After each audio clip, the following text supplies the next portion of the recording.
Right, good afternoon, everybody, and welcome to our session this afternoon. My name's Becky, and I'm the Chief Executive Officer of the English Association, and I'm really pleased to be here this afternoon. A quick word about the EA. We are a learned society and subject association, which was founded in 1906 to promote, support, and celebrate the discipline of English studies. We cover all stages of education, from primary and early years through secondary and further to higher education and beyond, and we cover all parts of the discipline across language, linguistics, literature, and creative writing. Events like this one are made possible by the fantastic contribution of our volunteer speakers. So thank you so much to Holly, Joe, and Paul for giving us your time and expertise so generously this afternoon. Our members also make it possible to keep these events free and open to all by paying their membership fees. So if you would like to contribute to the national conversation about English and help support our discipline, please do consider joining us. From the 1st of September, if you wait just a couple of days, you can join us until December for as little as £9 for the rest of the year. And then from January 2026, it will cost from £29 to support our events and campaigning work for a whole year, and you get access to a range of member benefits, including online access to all our journals.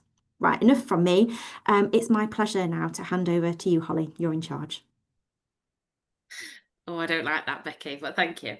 Hi, everyone. So lovely to see so many of you on this lovely afternoon. I hope you've all had a restful summer break where possible, or you've managed to get some downtime. And as we emerge back into the term, I'm sure lots of you are busy with induction and planning and welcoming new students and celebrating successes as well. We're really, really lucky today to be joined by Paul and Joe, who've kindly given up their time to come and join us to talk about some of the changes that are happening with AQA. And as ever, I just want to echo that this is a really collaborative space. So please do use the chat function, share emails, handles, professional handles, and keep the conversation going where we can. And Joe and Paul will be leading this session today, and I'll be picking up with some of your questions and some of your ideas as we go along. So I'm going to hand over to Joe and Paul. That's great. Thank you, Holly. Hello, everybody. Yeah, thank you for so much. I know it's been probably quite a busy start. Well, I suppose the busy start starts next week, doesn't it, with enrolment and induction and those things as well.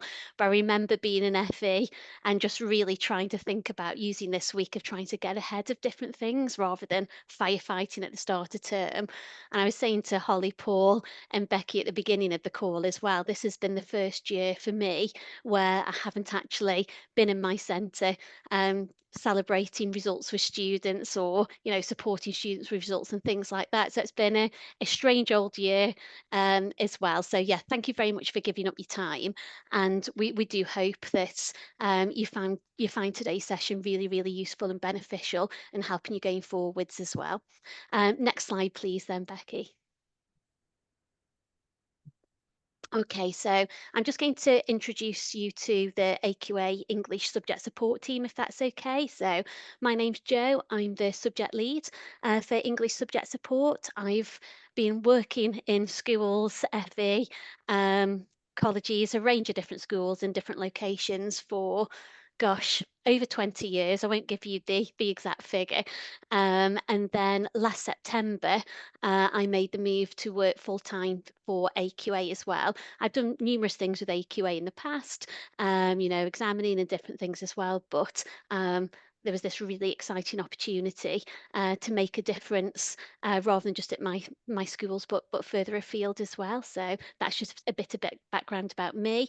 And I'm joined by some brilliant subject support managers as well. So it might be me or it might be one of my subject managers who helps you if you want to have any support or guidance or get in touch with us after tonight as well. So you can see Paul on the call with me, and I've also got Wayne and Leanne as well. And the nice thing is myself and Paul have actually taught in the world of FE in the past as well. So again, I just think that's really important and sharing with you that we do understand the special context of FE.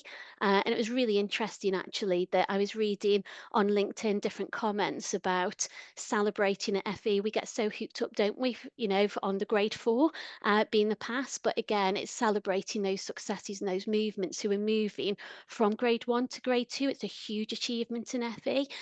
So, we do get that and we do understand that as well. But next slide, please. I'll move on. Okay, wonderful. So just a little overview then of today's session. We're going to give you some just very high level overview of the summer 2025 results from AQA and some of the headlines from that data.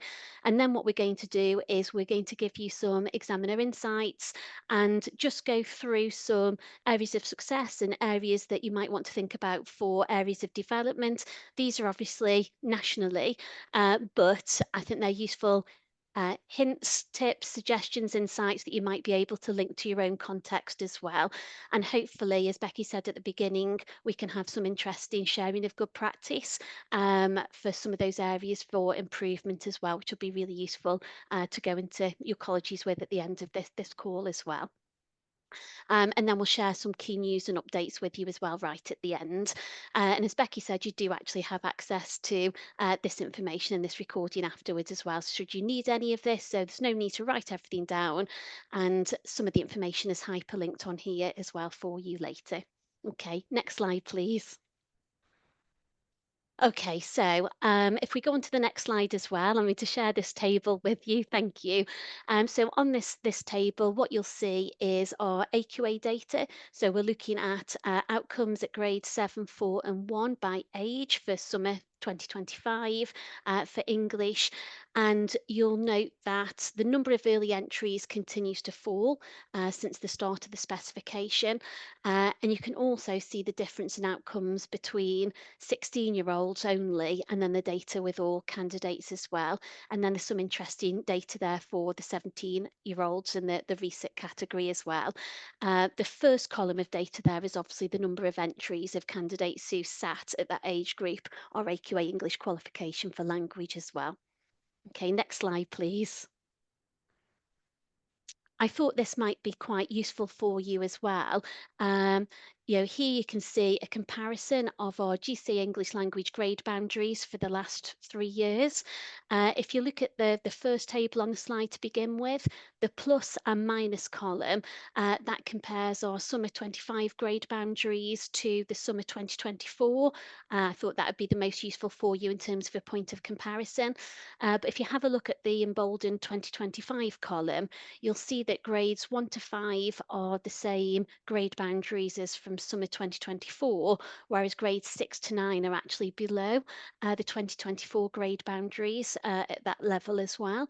And then if you have a look at the second table on the slide as well, you'll also note that although in schools and colleges we're aware that everybody always talks about how grade boundaries and outcomes need to go back to pre-COVID levels, you'll note there that our grade boundaries from this summer are still below the 2019 grade boundaries as well, so pre-COVID. So I just thought that was really interesting. I'll come back to the data in a moment, but that's just a really high level overview for you. And then on the next slide, I'm going to share with you mean marks. So these are mean marks and question paper nominal grade boundaries as well for both of our papers. Again, the plus and minus column looks at summer 2025 compared to summer 2024. I think it's always nice to have a reflection on last year. So it helps you to make a judgment of our AQA grade boundaries and where we are. Of note, you will see that the mean mark achieved on paper 2 is higher than paper 1 this summer.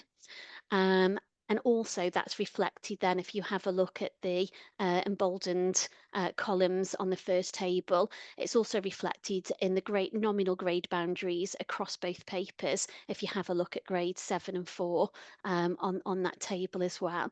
Now, we all know that that's expected. There's some years, isn't there, we can have different cohorts. We can have some years where there's a perception of papers being more difficult or papers being more easy, more accessible. And so therefore, that's where grade boundaries and things can change as well. So you can see that through awarding that happens after all exams have been sit in the summer, you can see that those movements have been going on. But I've already shared with you on the previous slide the stability of our grade boundaries as well. So it all shows a system and those internal processes, I suppose, that works well. And for people who might be, new, less experienced than heads of department in colleges, and that might just be some useful background information for you as well. Okay, so on the next slide, I'm just going to go over some of these big headlines in a bit more detail. So that was a whistle-stop tour of some data, because I know that you probably want to go into more information or other information rather than just data. But that shows you that our grade boundaries at AQA for GCSE English Language are very stable. Um, it shows you that they're the same at grade 4, but they're lower than they were in 2019 as well. Outcomes at every grade actually is still really stable. The data compared to 2024 shows a fall in the mean marks for both papers, and it's more pronounced on paper 1, as you've just seen on that table previously as well. So the overall mean mark for paper 1 fell slightly. The overall mean mark for paper 2 rose in comparison to 24. And the biggest improvement, so something I think that we can celebrate, the biggest improvement in student performance this year, and this is specifically as well for post-16, was in section B writing on paper 2. There were some wonderful responses that the examiners said, they really enjoyed marking of some brilliant responses for that paper 2 section B. So for all of you who actually taught that, well done for supporting your students with that as well. I think that's a real success story that you can take away from today as well. And we'll be sharing more of those with you this afternoon as well. Okay, next slide then, please. So some of the big themes across both papers then for you. So just to summarise, really, where a question focuses on specific lines, students must stay within the lines indicated. So what we found was, particularly for paper 1, for questions 1, 2 and 4, students were losing marks not because they couldn't do the skills and not because they couldn't engage with the material, but at times they were limiting themselves because they were responding to things outside of the lines. And I'll be exploring that in a bit more detail with you in a moment as well. AO2, so the importance of commenting on the effect of a language feature of a method, that's really important as well. That has to go beyond labeling and technique spotting, simple inference, or just commenting on the meaning of a word as well. So again, that's something I think, if we're thinking about how can we help our students make progress, that AO2 did stand out of an assessment objective that perhaps we could focus on. If you're thinking about doing November resits early on, that might be a skill that you want to focus on and tweak as well. So I'm talking about this sort of nationally now as well. The importance of planning before writing is important as well.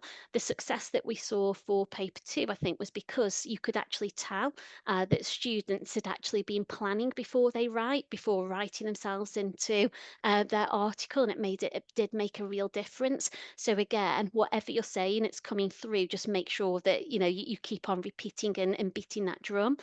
And the importance of quality over quantity in writing as well. And Paul's going to say a bit more about that, particularly for the paper 2 task as well. Okay, so I'm just going to have a look at the chat and just see if there was anything that came up before we go into having a more detailed look at paper 1. Just trying to find my mouse and catch up. Nothing's come up yet, Jo. Nothing's come up. Oh, lovely, Holly. That's great. Thank you. In fact, Holly, I might let you sort of interrupt me and Paul with things like that, if that's all right. That might be a bit Yeah, better. of course. That's great. Thank you. Okay, so we'll go on to having a look then, please, at paper 1. That might be really useful. And then on the next slide, what you'll see is the mean marks for paper 1 as well. And again, I thought this table was really useful. So you can see the breakdown of how post-16 learners actually did on each question on paper 1 compared to all candidates who sat the paper as well. So you'll see the mean marks achieved in the latter 2 columns on the table in front of you. And also, it might be quite useful for you to compare this data if you have a look at our data insights tool to think about, again, assessment objectives to focus on, ready to move forward before that November resit, thinking about where students this year might have done well and not so well in your cohort. Sometimes it's just nice to have that comparison as well. So over the next few slides, I've just pulled out a few questions from paper one. I'm not going to comment on all of them, but just a few of them to really go into in more detail for you. So I can talk about areas of success, areas for improvement, and just look at some key messages really from examiner insights and advice for each. And as we said, there's going to be time when we look at these areas for improvement to maybe share some good practice as well. So some teaching tips on how we teach these skills for these specific questions as well, so we can go away with some really good ideas as well. So next slide, please. That's great, thank you. Okay, so you can see on this slide then in front of you here are examiner insights. So I'm just going to give you a quick summary. So again, performance on paper one is actually stable. Students did perform well on questions 1 and 2 with the reading. They struggled more so with question 4.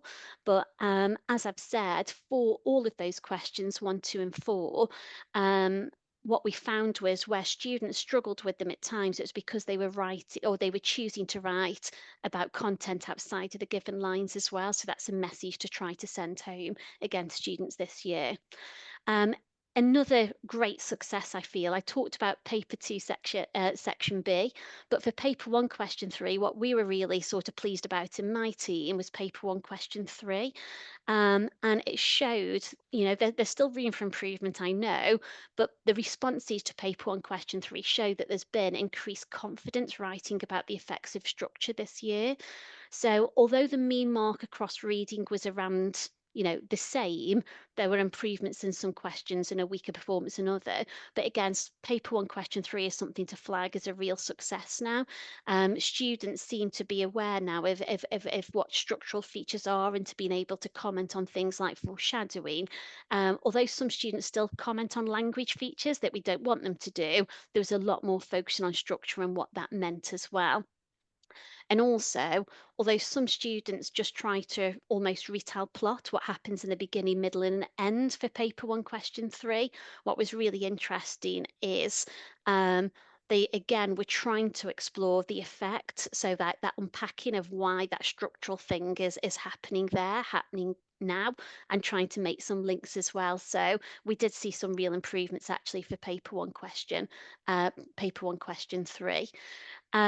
The other thing of note about this slide as well, the last bullet point really, the narrative option for question 5, that again was immediately engaging for students.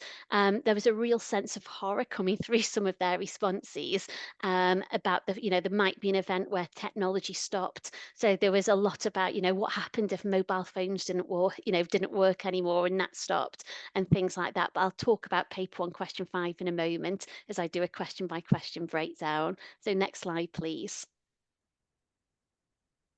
Brilliant. Okay, so areas of success. The first question that I mean to comment on is paper 1 question 2. And again, for this question, if we remember, students were asked to look in detail from lines 9 to 18 in the extract, and it was the language question. So how does the writer use language to describe the early morning?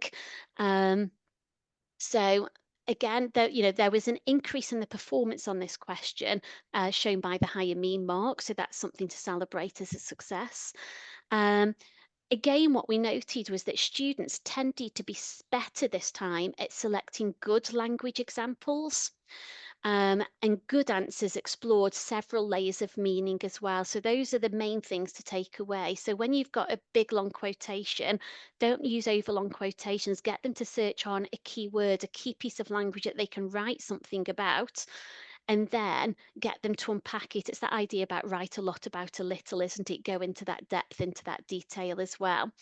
So again, lots of students were commenting on and finding language features that talked about the impact on nature and on animals and how this added to the strangeness of the morning as well. And just to give you another example, some student answers also picked out that idea of there being a pocket of silence, and they developed ideas, just to show you what I mean about unpacking them.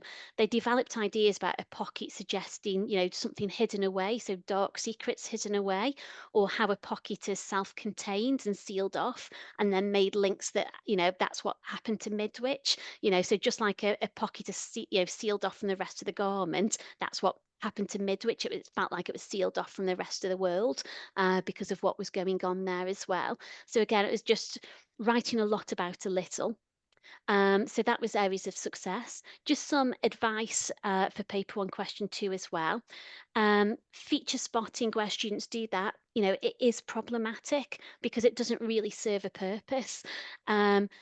Because it's the effect of the feature where the students need to be focusing. So rather than just saying that something is an adjective or an adverb, they don't get marks for technique spotting. That's a really low level skill. They need to talk about the effect. I've said about long quotations, they're usually unhelpful. It's better to pick out a key word, a small phrase, and analyse that instead.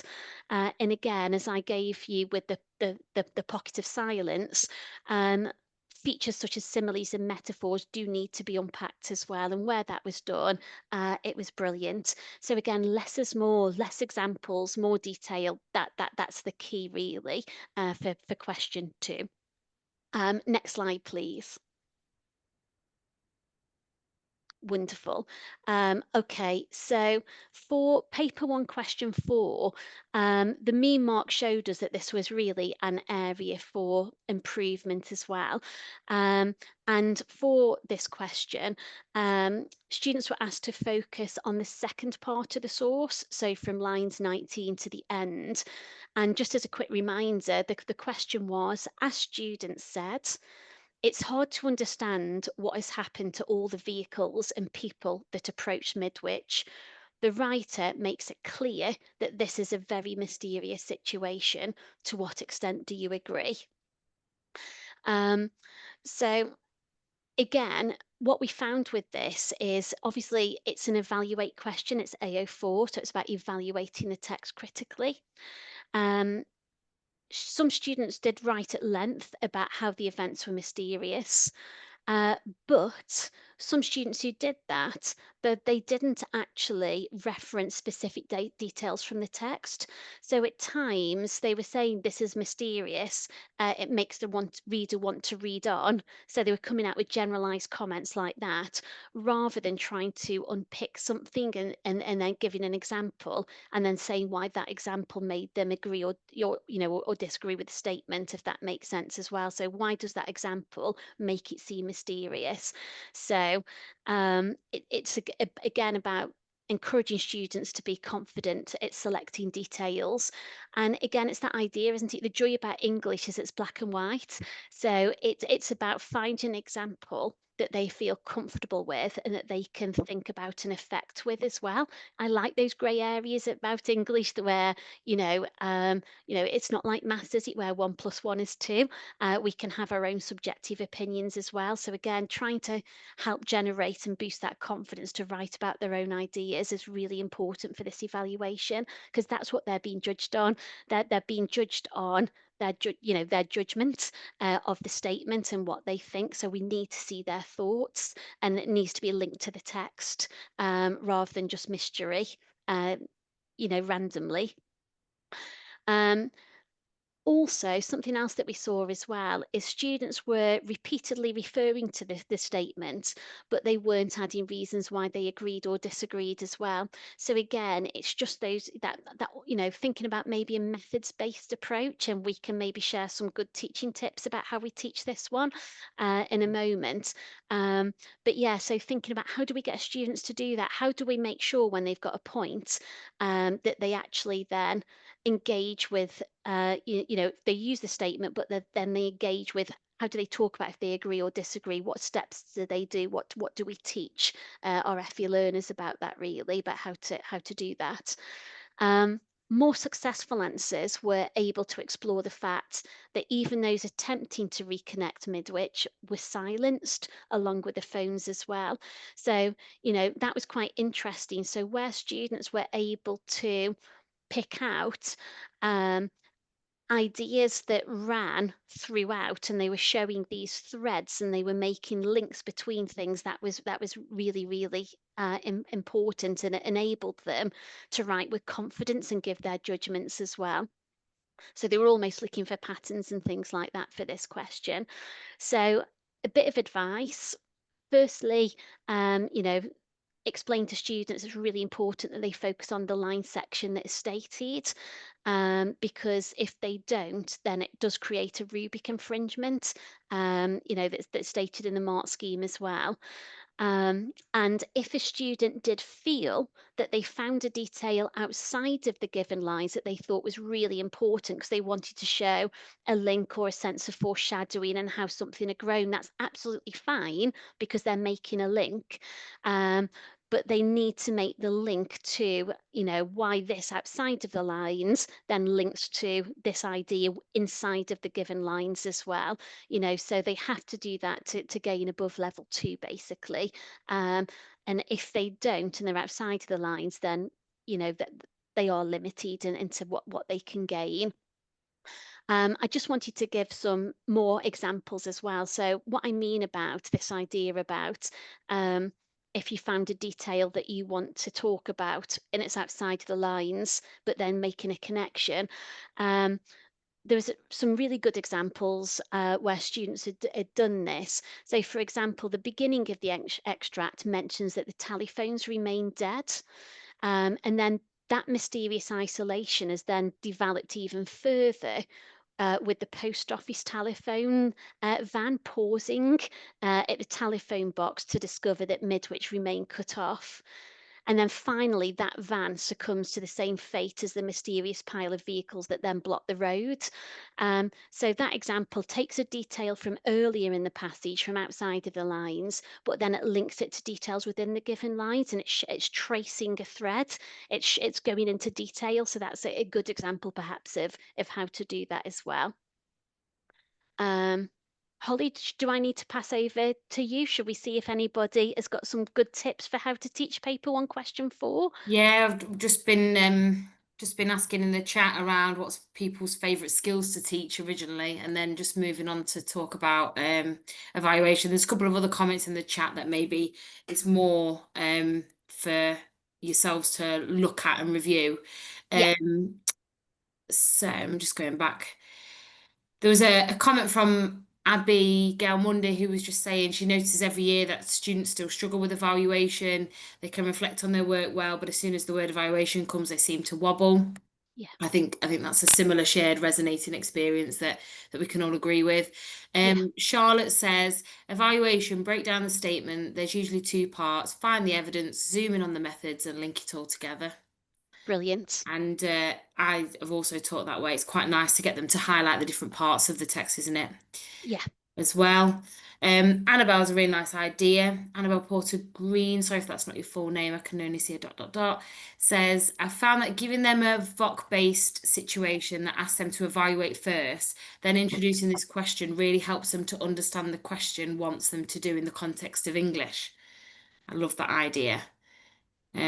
Something I'm really big on myself is thinking about how we know students can do those skills in vocational, and then when it comes yes, to us, it's very challenging. And actually, they yeah, could be really great at evaluating in their own context all the time. I always use the example of art shoots. They're really great at evaluating their own artwork or somebody else's artwork, and then when it comes to looking at something else, it can feel quite tricky.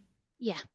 It's Um, about building that confidence, isn't it, for them? Yeah, and Yeah, getting used to the kind of exam as well, isn't it? A lot of it yeah, is, making sure that from the outlook they know what the exams look like. I also asked if anyone had any favorite texts that maybe they used to introduce this skill. So my favorite one to use is actually an AQA one, which was I can't remember the name now. So it's Zoe and the Avalanche, where it's really nicely staged, so you can almost evaluate it in action, which is a really nice starting point. yeah. I'll just read one more. We're getting quite a few come in now, so it's brilliant. Charlotte says, for paper one, question 4, I like City of the Beasts from the Samps. Students can empathise with the character Alex Cold and his ill mother. And then we've also had, I've planned a lesson on paper one, question 4, using the birdsong extract from the AQA booklet, which I'm really looking forward to. We divide the statement into 2 parts and evaluate each half of the statement.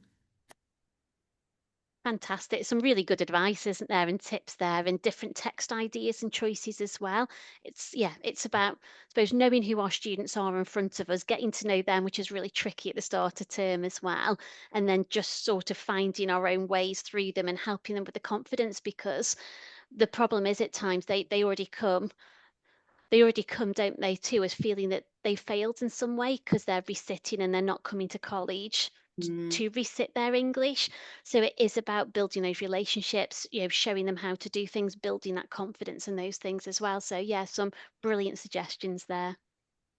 I think as well, a lot of it is building that resilience for this particular question, isn't it? Because It is. we know that a lot of students can come in maybe quite confident with language analysis, or they at least Yeah, leer towards that kind of feature spotting, as you were suggesting earlier, although not perfect, actually. It's a starting ground, isn't it? So it we is. also have the opposite end where we've got students who maybe are good with those other skills, and evaluation is their stickler. So it's about building that resilience to get to this question 4, I think, in the time needed on question 4, or Yeah, evaluation, I should say as well. yeah, 100%. Absolutely.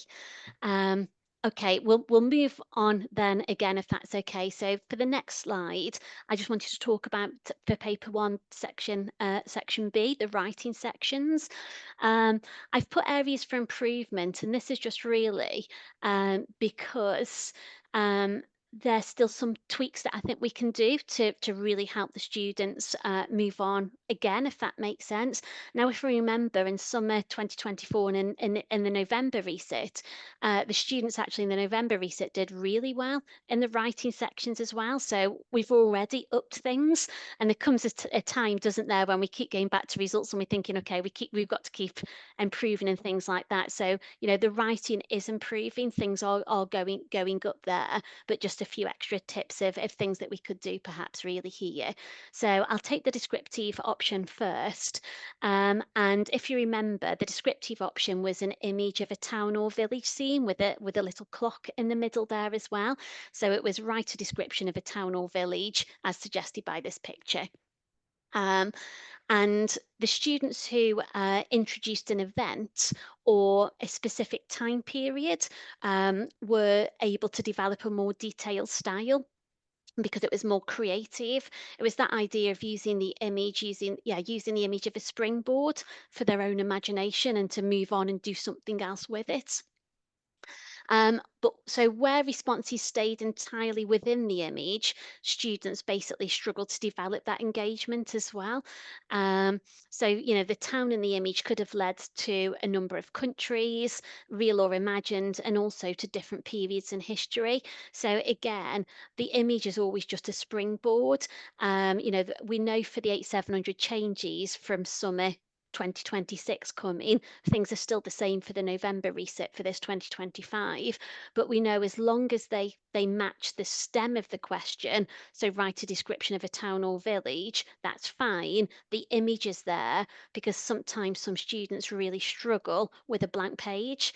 To aid their creativity, an image can be really useful as a springboard to give them something to write about. That's its purpose, its function, to act as a springboard so they don't feel that they've got that blank page, particularly for a question which is worth half the marks for the paper as well. Um, as I said, so many answers didn't move away from quite a narrow focus describing a town. So there tended to be a bakery alongside the clock, but then they struggled to imagine what else might be there. Or, maybe, were they in this town and then all of a sudden it got really hustling and they wish they were somewhere else and then they come back to the town. So again, it's just doing something with it, if that makes sense. So advice is response responses which add something else tend to be more successful, and just view that image as an invitation to draw on imaginative ideas or own experiences. So students don't have to stick rigidly to the picture. It's a stimulus, that is all. Um, it's the STEM that is important, so they can be really, really creative. And then the next slide, please. If I just move on to the narrative option, what was really fascinating is last summer, students actually did better in the descriptive task overall. If you remember, that was the desert scene, where they had to describe like a hot environment. This year, students did better on the narrative option, and it might just be because of the nature of the questions and what they preferred. So the question for paper 1, question 5 on narrative was, write a story about a day when technology stopped. And what was really interesting about this is that the students who chose this question, their enjoyment straight away came through. So there were lots of responses on, post-apocalyptic or dystopian worlds. That was evident. Or also some students talked about alternative lifestyles and maybe how that was or wasn't problematic. So thinking about, do we rely too much on technology and things like that as well? So there's some brilliant narrative responses here. Um, Students with a focus on the kind of technology and then thinking about that context, that setting, like I've said, that genre element as well, where it occurred, tended to have more control over their narratives. So there was a more obvious sense of crafting, and fitting within that world, creating that world of that moment, that episode they were describing. And more successful answers focused on a range of different types of technology as well. So we had the International Space Station, we had a sniper's rifle, we had a dialysis machine, we even had an offender with, an electronic tag on his ankle, and what happened when technology stopped, if that happened to all these, different offenders and different things as well. So there was some brilliant different ideas that the question opened students up to. So some advice is, make sure that students narrow the focus of their writing. So don't try to retell a whole plot. So, take a moment in time. And that's, as you know, why we've done, again, those 700 changes of thinking about, writing about the opening of a story, from summer 2026, because we've always talked about just take a moment in time because it's more easy to sustain and to create convincingly doing that rather than a whole plot. Showing the atmosphere setting of characters' experiences rather than telling tends to be successful. And it was really obvious actually that students who had planned the structure of their work tended to be more successful as well. So again, less is more in terms of quantity. And so again, I don't know, Holly, if there's anything that you want to share, or if we move on to paper 2, I will leave it up to you. I'll share a couple of things because the chat's getting lively. Again, we were just talking about any favourite stories, any favourite ways to deliver. I just put in there that when I first became an English teacher in FE, a colleague of some people in here that will know introduced me to Mortal Engines as a text and to use that for language analysis. And then actually it makes for a really great creative writing prompt. It's like Cities on Wheels, if no one's seen it. And to this day, I still use it. It's my favourite one, and students love it because it's that dystopian world that they can really connect with. And I've moved cities and towns, so it's really nice to actually see the difference between going from a college in a city and using that in the villages to then getting them to think about the towns being on wheels up here. But yeah, it's one of my favourites. And Abby agrees with me as well. Someone else says, I realise that my students love dystopian. I think we all notice that eventually, don't we? It becomes more apparent. Charlotte says we've really tried to steer them towards narrowing down their stories to a moment in time, to focus more on emotions descriptions rather than a series of events. The quality of their writing then improves when they do, and they tend to hit the mark scheme more. For Sheila says, for structure, I do a lot of work on first and final paragraphs and ask students to write their initial ideas. I tend to give the opening paragraphs first and then ask for written responses. Then I present a final paragraph and do the same. I usually set a focus area like a mood or a tone. Sorry, it's just jumped away, that comment. to kick in their big thinking. Students write connections and contrast them. I bring in random books and open them up, show students that they can do the same at home or in a library. Love that. Talking about free writing as well. Yeah, lots of really lovely, interesting ideas in there about creative writing. I think it's one of the favourite parts, isn't it, of delivering English. I'll hand back to you, Joe, because I'm conscious of time. Yeah, no, that's great. It is, and yeah, and sometimes, in schools they tend to focus so much on the reading sections. I think it's really nice in FE to spend more time on the writing elements as well, particularly for that November resit as well. So, Paul, should I pass over to you now? I'll be quiet and give everybody a break from my voice. Oh, okay. Yeah, I'm happy to take over. Thank you, Joe. I hope you can hear me. I've just realised I haven't done any talking at all this afternoon. I'm always slightly paranoid that I'm just talking into a void and no one can hear what I'm talking about. But I'm going to assume, unless anybody starts saying otherwise, that you can all hear me, and we'll move on to English Language Paper 2. So while I'm going through, lovely, I can see confirmation in the chat, so I feel better now. So we'll move on to paper 2. Whilst I'm talking, please keep the conversation going, as you've been doing so fantastically all the way through this afternoon. Maybe particularly with a focus on teaching ideas specifically catered to paper 2. And then at various points as I'm running through things, I'll check in with Holly and see what you've been talking about. So Holly, if we can move on to the next slide, please. Thank you very much. So first of all, just a sort of overall summary of paper 2 and how it worked this year. So the overall performance of students improved across both reading and writing sections from previous years. And if you looked at the grade boundaries, which Joe had on the slide earlier, you can see that performance on this paper is reassuringly very stable. The two sources for paper 2 were, as you can see there, the first source was The Accidental Countryside by Stephen Moss. Source B was from The Life of the Fields by Richard Jeffries.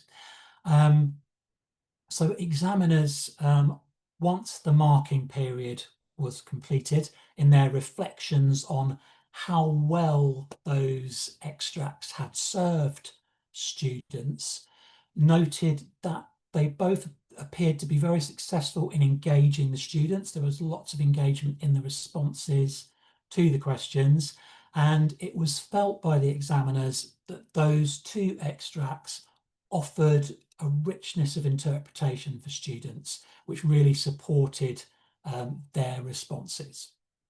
Now, there were some misinterpretations that were seen occasionally by examiners, misinterpretations of one or other of the sources, misreadings, if you like. They were minimal when you're taking the cohort as a whole. And of course, it's inevitable, really, with a cohort as large as the one we're talking about, that we would see that to a lesser extent. But overall, it has to be said, the source material was proved to be accessible to students across the ability range. Then in terms of the mean marks, again, Joe was looking at this a bit earlier, but just with a focus on paper 2, I thought it was worth mentioning that the mean marks sort of nationally for the reading section rose in most cases. So that suggests to us that there's an increased confidence amongst students, indicates to us that there's a real secure foundation of skills that are required for the reading section, that seemed to be really established now. We turn our attention to the writing, to section B. Again, mean marks have also increased, both for the AO5 section and for the AO6 section. So that's really positive, obviously. Holly, can we move on to the next slide? I can just see, actually, I can see one question that's popped up, which was asking about the mean marks. So from the previous slide that I've just been talking over, I'm talking about the national cohort as a whole, but interesting that you should ask about what we know about the post-16 cohort specifically, and conveniently, the slide that you can now see covers that. So you can see the difference there for each question in the mean marks for the national cohort, which includes everybody, and then we've stripped out the post-16 cohort specifically. And as you would expect, given the nature of the cohorts that we're working with in FE, those mean marks are lower. It's an interesting slide, I think, because you can see as you move sort of down to questions 4 and 5, that mean mark difference is more pronounced. And so it's those questions that we've chosen to focus on when we're looking at examiner key messages. So what I'll do now is look in a bit more detail at questions 3, 4 and 5 and run through some key findings from the examiners based on those 3 questions. So we'll start with question 3, which I think will be on the next slide, Holly.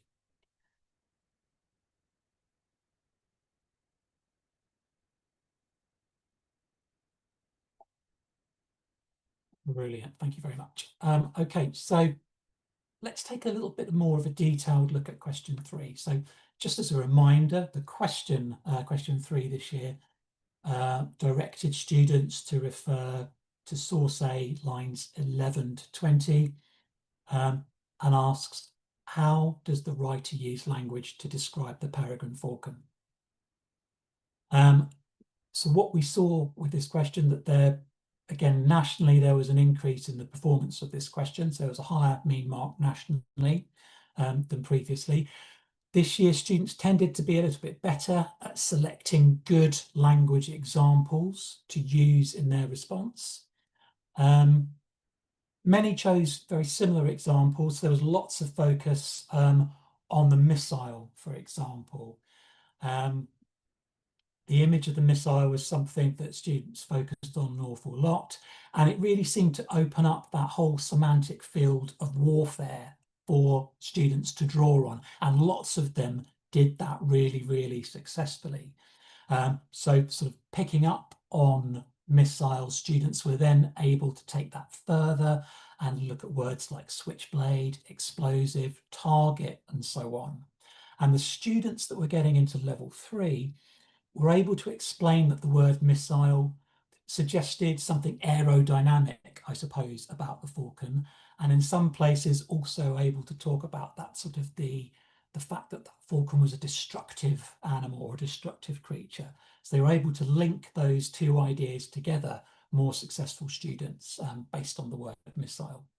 The very best responses, so it's looking right at the top end, probably extended that analysis even further, maybe explored how the word guided suggested to the reader the bird was kind of programmed to destroy, a programmed destroying creature, if you like, as if it's sort of presented as being under the control almost of a greater power. So lots of really, really interesting stuff. The further students were able to take that idea of missile and really run with it and develop that idea. It was also noted, I guess, with this question, that there is still a tendency among some students, perhaps who are not achieving as well, to make rather contrived assertions about what the effect is on the reader. And it's kind of apparent, I think, to examiners when they were asked to reflect on this, that some students seem to be being trained to follow a somewhat formulaic paragraph structure that isn't necessarily always helping them. The evidence of this was often a bolted on sentence at the end of a paragraph, and that bolted on sentence would tend to start, the effect on the reader is. Now, rather than taking a formulaic approach like that, we feel students would do better to spend time. I think we saw this in the chat earlier. I was sort of watching some of the comments come through, and I know lots of you were really talking about connotations and students getting to grips with that and how that really allows them to focus on some of the language, develop an idea and really run with it.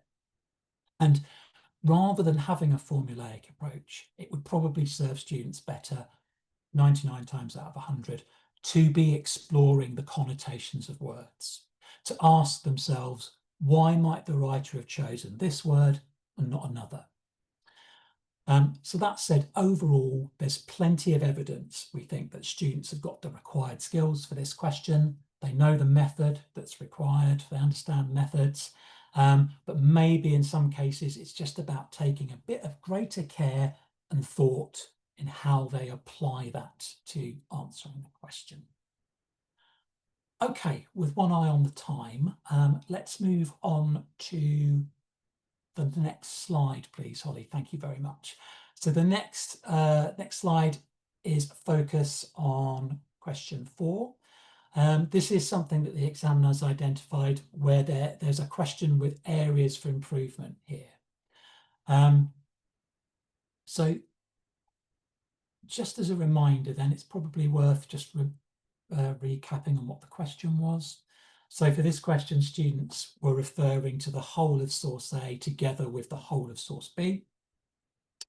And they are asked to compare how the writers convey their similar thoughts and feelings about nature.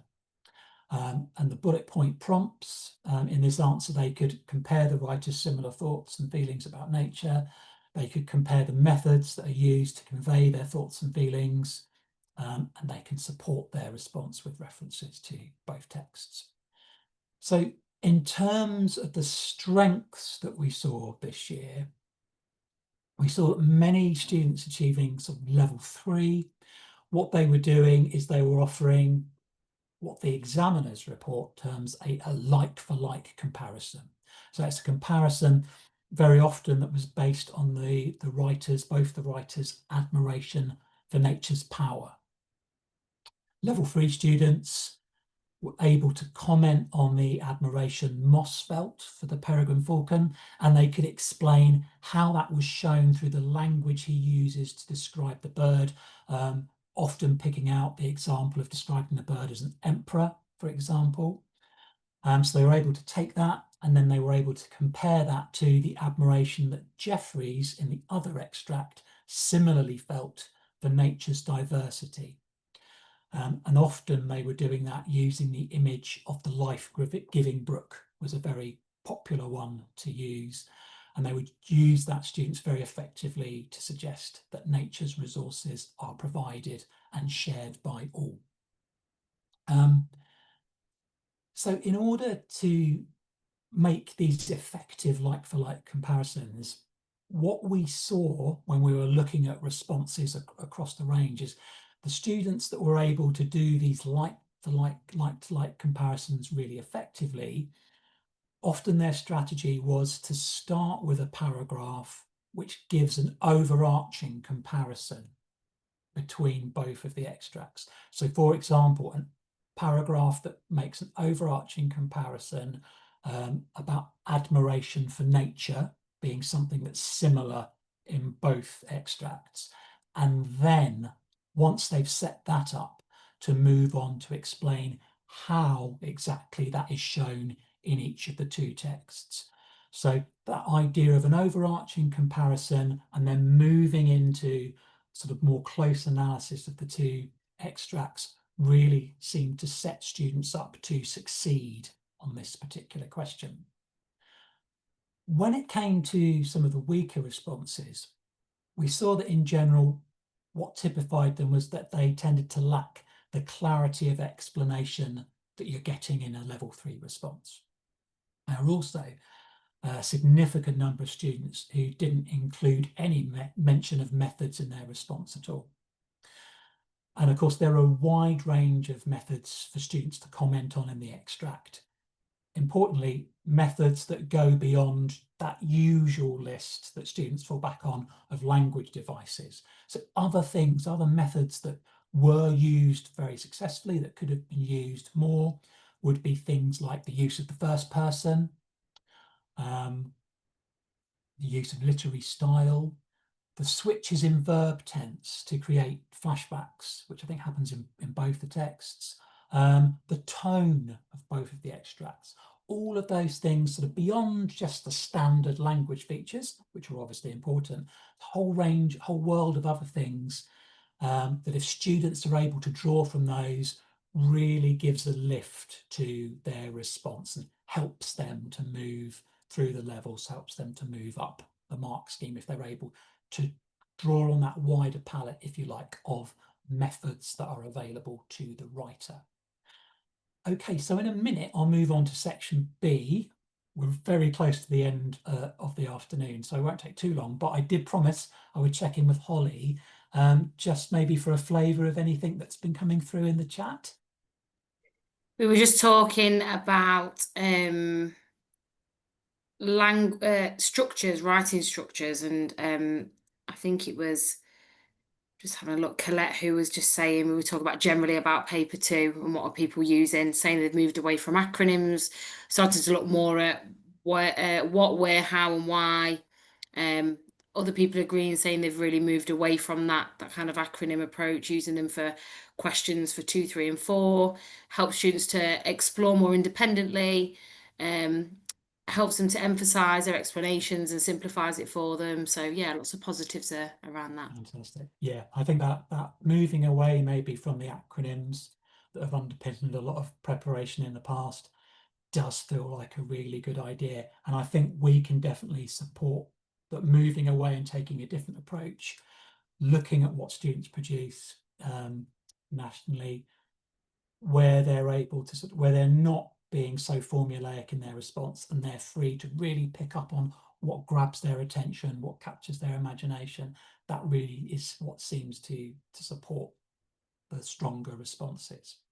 Okay, Holly, can we move on to the final examiner insight slide, which is on question 5? Wonderful. And I'll run through this very quickly, and then I'll hopefully save a minute just to run through the information that we've got at the end of the presentation. When I run through the information, I will necessarily have to do it quite quickly, but you will get the whole presentation and all of the information with lots of useful links after following the session. So it's all there for you to go through at your leisure at a later point. Anyway, so let's finish up then by looking at section B. So the mean mark for question 5 on a national level rose this year compared to summer 24. We think that reflects how students are growing more confident and comfortable with the purpose, the audience, and the content of this task. Stronger responses tended to be where students presented a coherent response to the statement, which took a general view on nature as a source of well-being, and then what it did is to drill down to explore the implications of that perspective using a range of specific examples to illustrate and develop their points. So students at level 3 would say they were able to provide really clear, connected ideas. They were able to offer detailed suggestions about how this could be managed. As well, you know, such as suggestions, they would come up with a whole range of really wonderful sort of suggestions. The strong response students who are responding more strongly came up with the addition of a butterfly courtyard, someone suggested, for spiritual enlightenment, an outdoor classroom with tented walls and the ceiling for inclement weather, a small petting zoo to encourage students to take responsibility for the care of animals, whole range of really sort of interesting and thoughtful ideas that underpin successful responses. It's specific examples such as those which provide students with the opportunity to demonstrate the development of their ideas. So that in a nutshell really was section B. I'm going to move on, if I may, quickly, if we can skip on to the next slide and then the one after that. Thank you. Just wanted to flag a few things up for you. First thing is, in terms of the changes, obviously they're coming into effect in summer 26 for GCSE English Language. There's more support available now. So you can see there on our dedicated webpage, you've got the summary of changes, you've got answers and commentaries, and our paper 1 and paper 2 sample set 1. And then on centre services, we are now very pleased to announce that there are further 2 sample sets which are available and accessible now on centre services. And then the next slide, please, Holly. Wonderful. Really quick, obviously some of you, many of you, all of you will be dealing with the November resits. You may well be carrying forward the spoken language endorsement. I won't run through it now, but all the information you could possibly want about how to carry forward, what to do, where to go to find further support, it's all there on that slide, which you'll get after the presentation. And can we have the next one very quickly, Holly? Wonderful. So a lot of what we've been talking about today is drawn from the examiner reports. They are available now on Centre Services. There is much more detail in those examiner reports than we've had time to cover today. And so if you haven't looked at them yet, we'd really encourage you to access those and have a good detailed look at them with your department. There's lots of really, really valuable insight into what works really well for students this year and a whole range of areas for development, some of which we've touched on today. And then if I can move on again, Holly, very quickly. Joe touched on data insights earlier this afternoon. So that's the kind of the new version of enhanced results analysis. It's really good. It's much more accessible, much easier to get detailed information out of. If you've already got access to Centre Services, you'll be able to dive in and use data insights straight away. If you don't currently have that, you can talk to a member of our team. The link is on the slide, and we will make sure that you and your centre have access to the data insights tool, which is a really good way of diving into your results. You can look at it on a sort of individual student level. You can look at it at a college or centre level, whole range of things you can do with that. And there's a range of support and resources which help you to dip your toe into data insights, which are linked on that slide. Okay, next slide, Holly. Thank you. And then the one after that, actually. And there are literally two more to go.